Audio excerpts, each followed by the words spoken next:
ധർമ്മസ്ഥലയിൽ ഉയരുന്ന വിവാദങ്ങൾ കേരള സർക്കാരിന്റെ ഗൂഢാലോചന.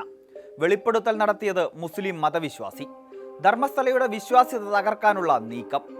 ധർമ്മസ്ഥലയിലെ പീഡന കൊലകളെക്കുറിച്ചുള്ള ശുചീകരണ തൊഴിലാളിയുടെ വെളിപ്പെടുത്തലിൽ കർണാടകയിലെ പ്രതിപക്ഷ നേതാവ് ആർ അശോക മാധ്യമങ്ങൾക്ക് മുന്നിൽ പറഞ്ഞത് ഇങ്ങനെയാണ്.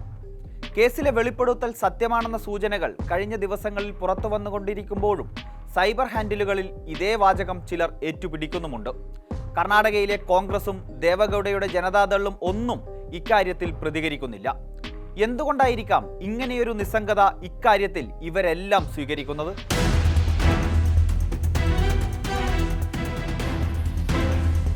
ധർമ്മസ്ഥലയിലെ വെളിപ്പെടുത്തൽ നടത്തിയ ശുചീകരണ തൊഴിലാളി മുസ്ലിമാണെന്ന പ്രചാരണം തീർത്തും തെറ്റാണെന്ന് ഇതിനോടകം തന്നെ വ്യക്തമായി കഴിഞ്ഞു.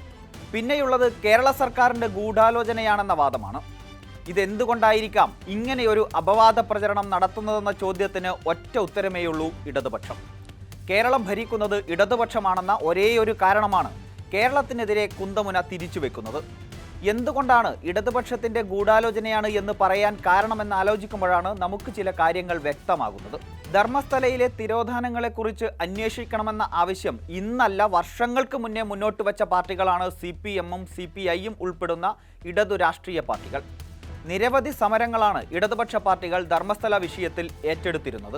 കർണാടക പോലെ ഹിന്ദുത്വ പ്രത്യയശാസ്ത്രത്തിന്റെ പരീക്ഷണശാലയായ വളരെ സെൻസിറ്റീവായ ഒരിടത്ത് ഇടതുപക്ഷം ക്ഷേത്രത്തിനെതിരെയും വിശ്വാസികൾക്കെതിരെയും നടത്തുന്ന ഗൂഢാലോചനയാണിതെന്ന പ്രചരണം എളുപ്പം ഫലം കാണുമെന്ന് ഉറപ്പാണ്. ഇതുതന്നെയാണ് ഇങ്ങനെയൊരു പ്രചാരണം നടത്താൻ ചിലരെ പ്രേരിപ്പിക്കുന്നതും. ഇടതുപക്ഷം നേരത്തെ സമരമുഖത്തുണ്ടായിരുന്നു എന്നത് ഈ ദുർവ്യാഖ്യാനങ്ങൾക്ക് ബലം നൽകും. കർണാടകയിലെ കോൺഗ്രസും ഈ അടിസ്ഥാനരഹിതമായ ആരോപണങ്ങളെ നിശബ്ദമായി പിന്താങ്ങുകയാണോ എന്ന് സംശയിക്കാവുന്നതാണ്. കോൺഗ്രസ് സ്വീകരിക്കുന്ന ഈ നിശബ്ദതയ്ക്ക് ഒരു കാരണവുമുണ്ട്. ധർമ്മസ്ഥലയിലെ കൊടും ക്രൂരതകൾ പുറത്തു വരാത്തതിലും അന്വേഷണങ്ങൾ നടക്കാതിരുന്നതിലും ഉൾപ്പെടെ പാപഭാരം കോൺഗ്രസിനുണ്ട്.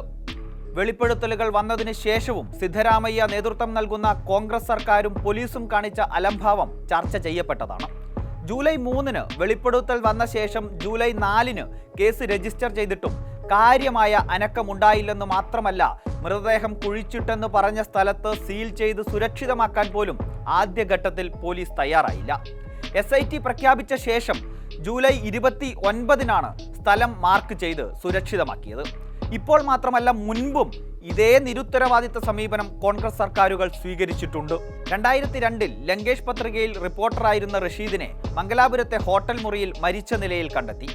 റഷീദിന്റെ മരണം ആത്മഹത്യയാണെന്നായിരുന്നു പോലീസ് ഭാഷ്യം. എന്നാൽ അത് ആത്മഹത്യയല്ലെന്നും കൊലപാതകമാണെന്നും ആരോപിച്ച് കുടുംബം രംഗത്തു വന്നു. ധർമ്മസ്ഥലയും ഈ കേസും തമ്മിൽ എന്താണ് ബന്ധമെന്നാണെങ്കിൽ ഈ കൂട്ടക്കുരുതികളെക്കുറിച്ച് ആദ്യമായി ഒരു വിശദമായ പരമ്പര വരുന്നത് ലങ്കേഷ് പത്രികയിലാണ്. റഷീദ് എഴുതിയ അന്വേഷണാത്മക ലേഖനം 1986-ലെ പത്മലത കേസ് മുതൽ ഓരോന്നും വിശദമായി ലേഖനത്തിൽ പ്രതിപാദിച്ചു. ലേഖനം പല ചർച്ചകൾക്കും വഴിവെച്ചു. ലേഖനം പ്രസിദ്ധീകരിച്ച ആഴ്ചകൾക്കുള്ളിലാണ് റഷീദിനെ മരിച്ച നിലയിൽ കണ്ടെത്തിയത്. ആത്മഹത്യ ചെയ്യാനും മാത്രം ഒരു പ്രശ്നവും റഷീദിനില്ലെന്നാണ് കുടുംബം അന്ന് പറഞ്ഞത്. പക്ഷേ കേസ് ധൃതിപ്പെട്ട് അന്വേഷിച്ച് ആത്മഹത്യയെന്ന് പറഞ്ഞ് പോലീസ് അവസാനിപ്പിച്ചു. അന്ന് കർണാടക ഭരിക്കുന്നത് കോൺഗ്രസ് നേതാവായ SM കൃഷ്ണ. 2017-ലാണ് SM കൃഷ്ണ BJP-യിലേക്ക് കൂറുമാറിയത്. കോൺഗ്രസ് ആയിരുന്ന കാലത്ത് SM കൃഷ്ണ കർണാടകയിലെ അധികായനായിരുന്നു. റഷീദിന്റെ ലേഖനത്തിലെ വിവരങ്ങളെക്കുറിച്ചോ മരണത്തെക്കുറിച്ചോ കാര്യമായ അന്വേഷണം നടത്താൻ അന്ന് SM കൃഷ്ണ നേതൃത്വം നൽകിയ കോൺഗ്രസ് സർക്കാർ തയ്യാറായില്ലെന്നത് ചരിത്രം. 2012 ഒക്ടോബറിലാണ് സൗജന്യ കേസ് സംഭവിക്കുന്നത്. +2 വിദ്യാർത്ഥിയായ സൗജന്യ സ്കൂൾ കഴിഞ്ഞ് മടങ്ങി വരുമ്പോഴാണ് ആക്രമിക്കപ്പെടുകയും ക്രൂരമായി പീഡിപ്പിക്കപ്പെടുകയും ചെയ്തത്. സ്കൂൾ ബാഗ് സഹിതമാണ് ശവശരീരം നേത്രാവതി പുഴയിൽ നിന്നും ലഭിച്ചത്.